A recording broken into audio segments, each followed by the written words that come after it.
الحمد لله نحمده ونستعينه ونستغفره ونعوذ بالله من شرور أنفسنا ومن سيئات أعمالنا من يهدي الله فلا مضل له ومن يضلله فلا هادي له ونشهد أن لا إله إلا الله وأن محمدا عبده ورسوله الذي أرسله بالحق بشيرا ونذيرا وداعيا إلى الله بإذنه وسراجا منيرا فقد قال الله تعالى في كلامه المجيد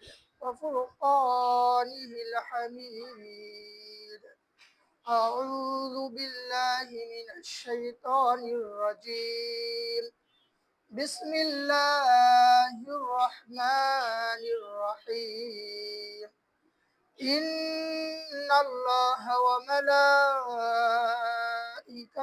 يصلون على النبي يا أيها الذين آمنوا صلوا عليه وسلموا تسليما اللهم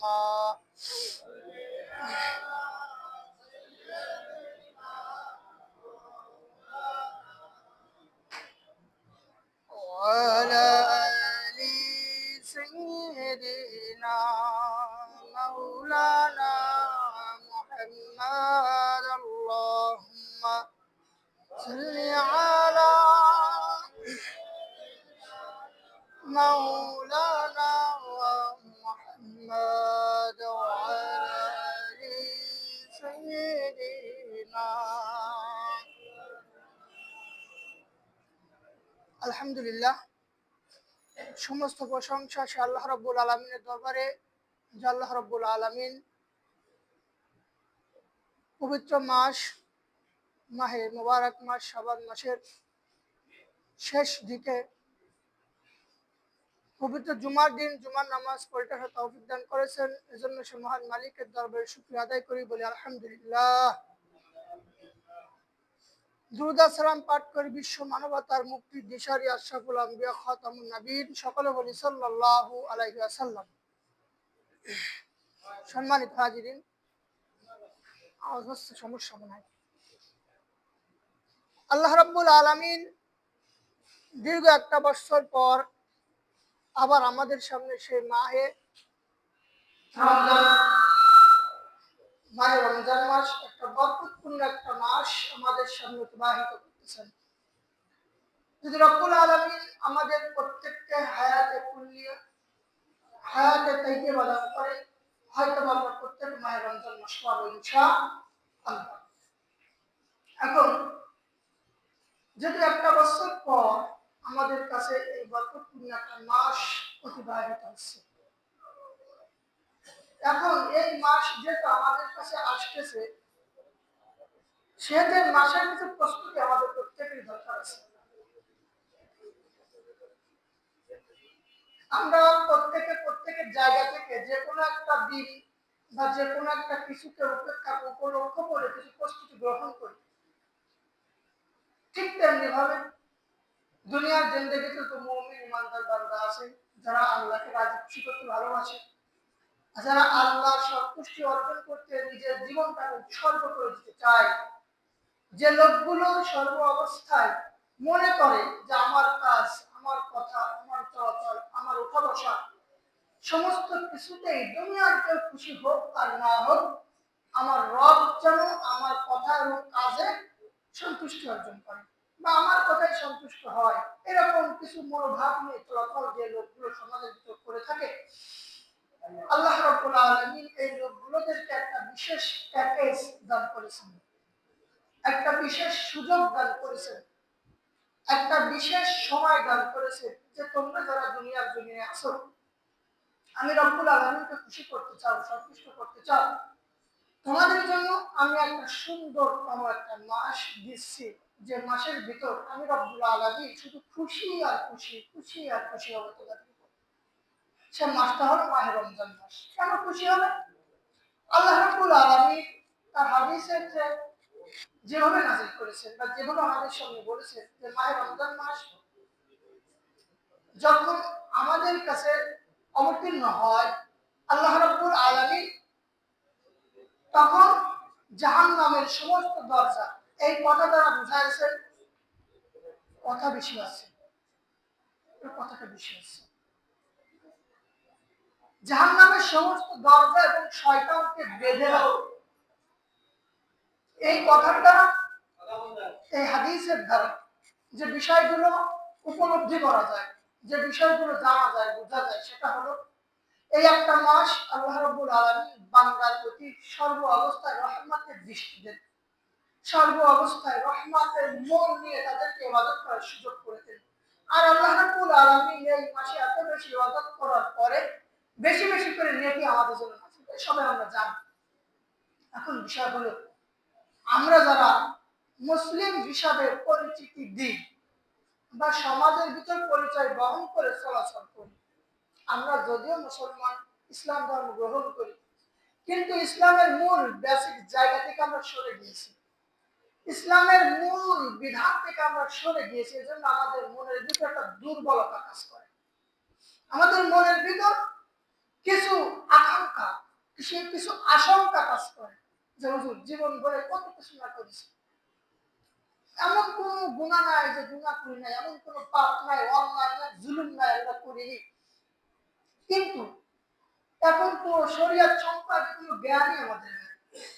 এই জ্ঞানগুলো না থাকার কারণে আমরা যে আল্লাহর সামনে যে একটু দাঁড়াবো, আল্লাহর সামনে যে একটু রবের কদমে সিজদা দান করব, আল্লাহকে কিভাবে সন্তুষ্ট করবো আমরা কিছু বুঝি না, আমরা কিছু জানি না। কিন্তু আমার মনে চায় যে আমি একটু ভালো হয়ে চলি বা ভালো হয়ে চলার চেষ্টা করি, এরকম মন মানসিকতা আমাদের ম্যাক্সিমাম মানুষেরই আছে। মুষ্টিময় হাতে গোনা কয়েকজন বৃদ্ধ যাদের বয়সটা একটু দেশের দিকে চলে গেছে, এদের আর অন্যায় কাজ করার সুযোগ নাই, এদের আর ওই চুরি বাটপারি আবি যাবি নেশা মদ কিছু করার সুযোগ নাই। এদের মনটা স্থির হয়ে গেছে, যা পারি আর না পারি মসজিদে যাই, একটু নামাজ রোজা করি, আল্লাহ যা করে করে।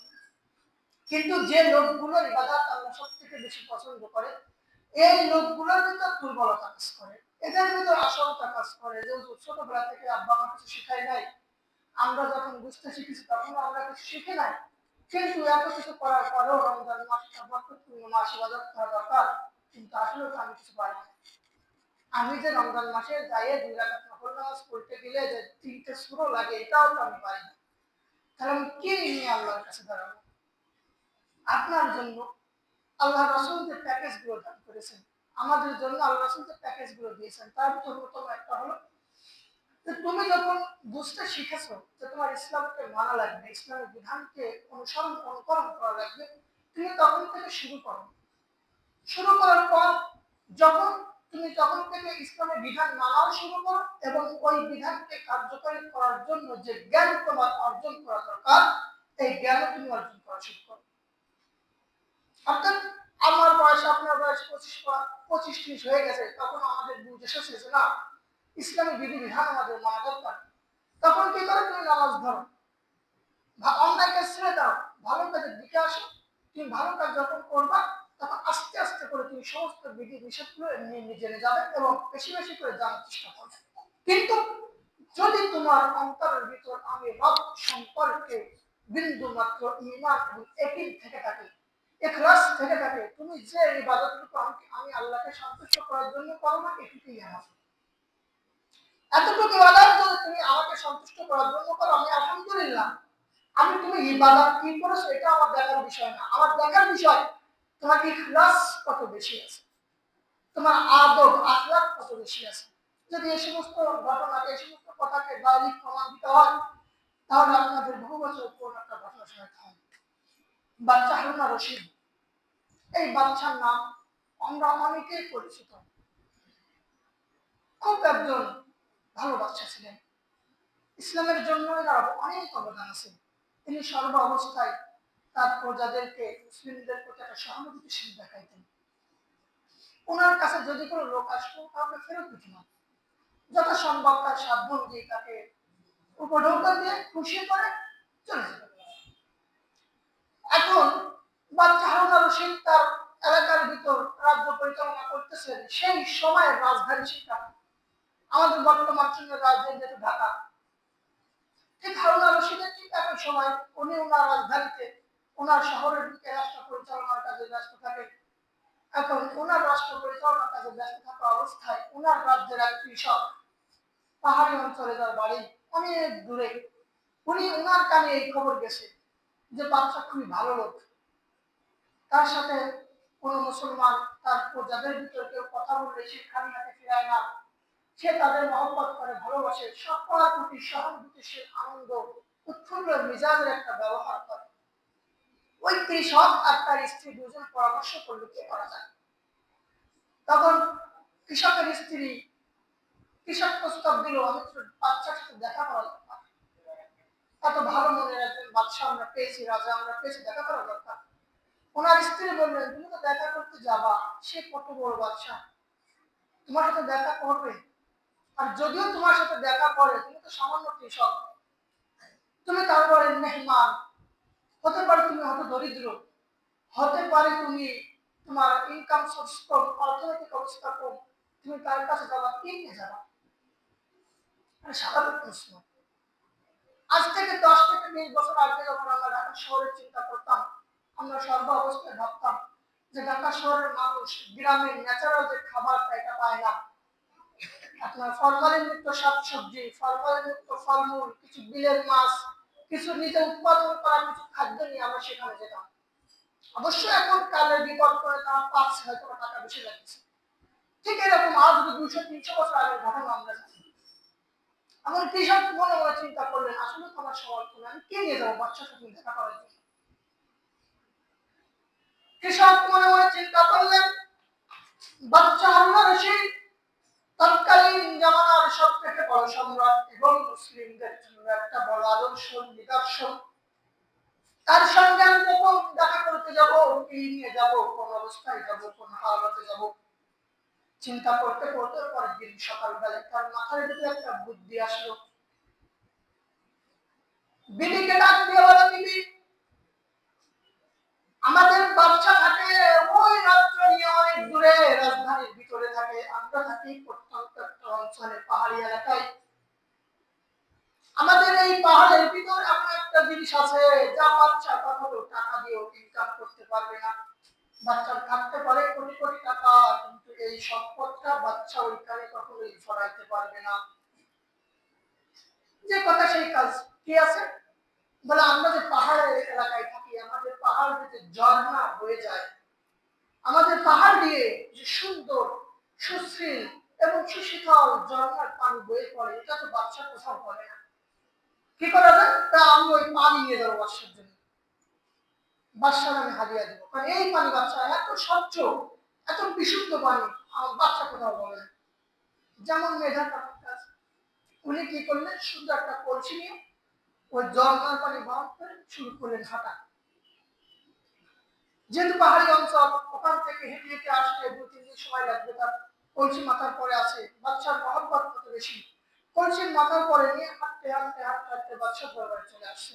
2 দিন 3 দিন অতিবাহিত হয়ে গেছে, পাহাড়ি অঞ্চল দিয়ে হেঁটে আসছে, সূর্যের আলো কলসির ভিতরে পড়ছে, বালুময় বাতাস বয়ে গেছে, ওই বালি উড়ে কলসির ভিতরে পড়ছে, রাতের অন্ধকারে শিশির পড়ছে, বন জঙ্গলের ভিতর দিয়ে আসার সময় গাছ থেকে পাতা পড়তে পারে, এমন একটা অবস্থা হয়েছে যে ওই পানি আর পানি নেই, একটা অন্য জিনিস তৈরি হয়েছে। 2-3 দিন পর যখন বাদশার সামনে এসে হাজির, তখন বাদশাকে সালাম দিয়ে বলে, আমি প্রত্যন্ত পাহাড়ি অঞ্চল থেকে এসেছি, আপনাকে অনেক ভালোবাসি, আপনার নামে অনেক ভালো ভালো দিক আমি শুনেছি, এজন্য আপনার আমি সাক্ষাৎ করতে এসেছি। যখন সাক্ষাৎ শেষ, তখন কৃষক বলে, বাদশা আমি আমার জায়গা থেকে, আমার অর্থনৈতিক অবস্থা বেশি ভালো না, আমি একজন নিরীহ মানুষ, এই সামান্য হাদিয়া আপনার জন্য এনেছি। কি এনেছ? বলে, আমার পাহাড়ি অঞ্চল থেকে সুশীতল, কোন প্রকার ভেজাল ছাড়া একদম সুন্দর একটা পানি, ন্যাচারাল পাহাড়ি পানি, ঝর্ণার পানি আপনার জন্য হাদিয়া এনেছি। বলে, দেখাও তো কি। কৃষক যখন ওই কলসির মুখটা বাদশার সামনে হাজির করে দিল, কৃষক নিজে দেখেই লজ্জা পায়, কি সুন্দর পানি আমি কলসির ভিতর ভরেছিলাম, আর 3 দিন পরে যখন আমি বাদশার সামনে কলসিটা তুলে দিলাম, যখন কলসিটা বাদশার সামনে হাজির করলাম, পানির যে অবস্থা হয়েছে, নরমার পানি এসছে, ভালো আছে। কৃষক লজ্জায় মুখটা লুকিয়ে ফেলে, তার বলার কোনো ভাষা থাকে না। বাদশা হারুন রশিদ চিন্তা করলেন, লোকটা এসেছে পাহাড়ি অঞ্চল থেকে, 2-3 দিন সে রাস্তাঘাটে হেঁটে হেঁটে আমার কাছে এসেছে। এই 2-3 দিনের আবহাওয়া এবং পরিবেশের মধ্য দিয়ে পানির যে হালত রয়েছে, এই পানি খাবার কোনো উপযুক্ত নয়।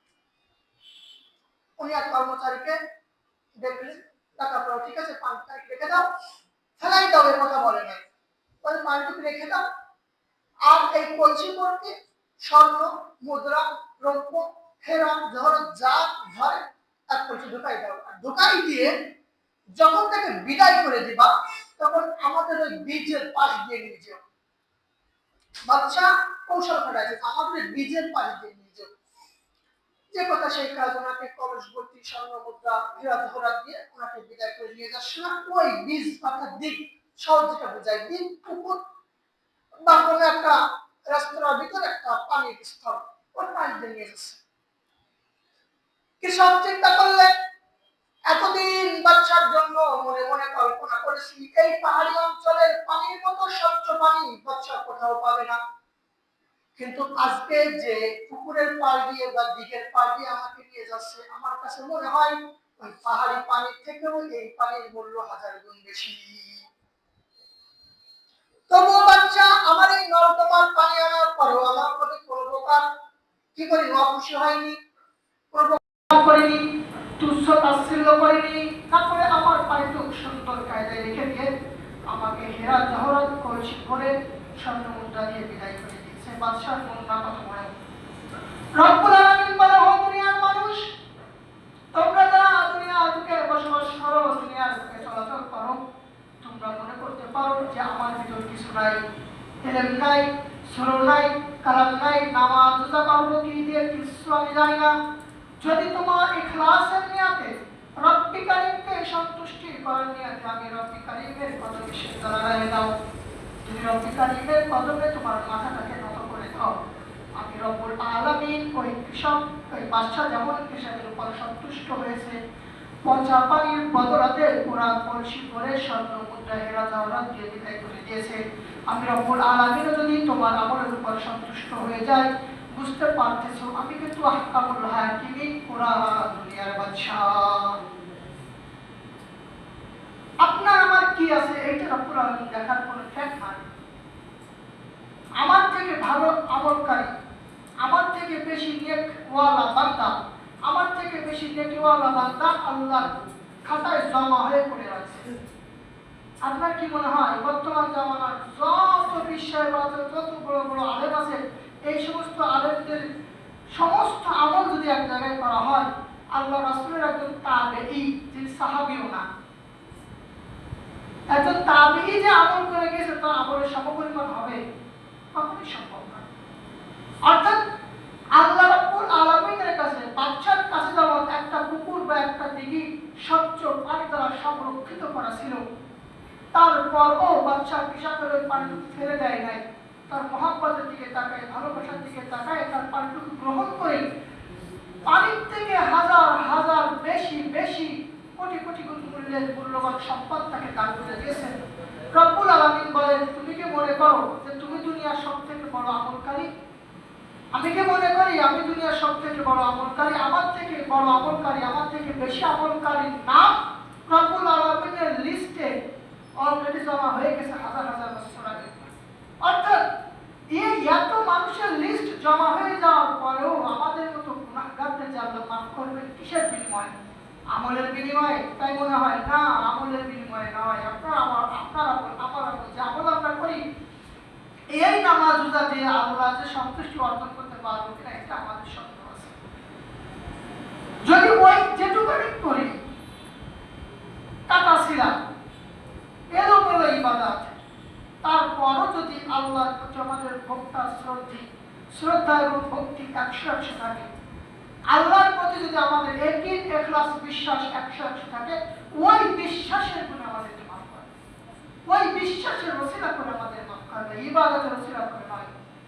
সম্মানিত হাজিরিন, এই সার সংক্ষিপ্তটা বুঝাচ্ছি মাহে রমজান আমাদের ভিতর সম্মুখে আগমন একটু সামনের সপ্তাহে, শনিবারও হতে পারে, রোববারও হতে পারে, চাঁদের উপর নির্ভর করবে। হতে পারে আপনার ভিতর ইসলামী জ্ঞান নাই, হতে পারে আপনার ভিতরে কোরআনের জ্ঞান নাই, ইবাদত করার মন মানসিকতা আপনার আছে কিন্তু পর্যাপ্ত পুঁজি নাই, পর্যাপ্ত মূলধন নাই, পর্যাপ্ত এলেম কালাম আমার আপনার ভিতর নাই, কিন্তু যা আছে তাই নিয়ে লাফাই পড়ে। আল্লাহ রাব্বুল আলামিন ওই লাফানোটা যদি কবুল করে, তাও আমার আপনার জন্য জান্নাত ধারে দিতেছে। আর আল্লাহ যদি আমাদেরকে কবুল করে, একজন বাচ্চা এক কলস সুতা দিয়ে দিলেও তার যেমন গাড়ি হয় নাই, রব্বুল আলামিন যদি আমাদেরকে জান্নাত দান করে, কত বড় জান্নাত দেবে এটা আমার আপনার ব্রেনের ভিতর আসবে না। আর তার কত বড় নিয়ামত আমরা ভোগ করবো এটাও আমার আপনার ব্রেনের ভিতর আসবে না। এজন্য আমি একটা অনুরোধ সকলের প্রতি রেখে যাব, যেহেতু আল্লাহ রাব্বুল আলামিন আমাদেরকে একটা বছর হায়াতের তাইয়্যিবা দান করেছেন, আমার বিশ্বাস আল্লাহ রাব্বুল আলামিন আমাদের প্রত্যেককে হায়াত নামক নিয়ামতটা অবশ্যই দান করবে, যাতে করে আমরা রমজান মাস পর্যন্ত জীবিত থাকতে পারি। আমরা এই দোয়া আল্লাহর কাছে করব, আর রমজান মাস পাওয়ার পর সর্ব অবস্থায় যেন আমরা ইবাদত এবং বন্দেগীর মাধ্যমে এই মাসটা কাটাইতে পারি। এই মাসের ফজিলত কি? এই আলোচনা হুজুররা করতে করতে করতে করতে খারাপ হয়ে গেছে, বছরের পর বছর চলে গেছে, মাসের পর মাস চলে গেছে, কিন্তু আলোচনা শেষ হয়নি, এই আলোচনা শেষ হবে না। এজন্য প্রত্যেকের মন মানসিকতা এমন করতে হবে যে আমি ইবাদত বন্দেগী করব, আমি রমজান মাসে ইবাদত করব, তওবা করে আপনার কাছে ফিরে আসবো, আর কোনোদিন ইসলামী বিধানের বাইরে আমি যাব না। এরকম নিয়াত করে আপনি কাজে নেমে পড়েন, আল্লাহ রাব্বুল আলামিন আমার এবং আপনার কাজকে সহজ করে দেবেন।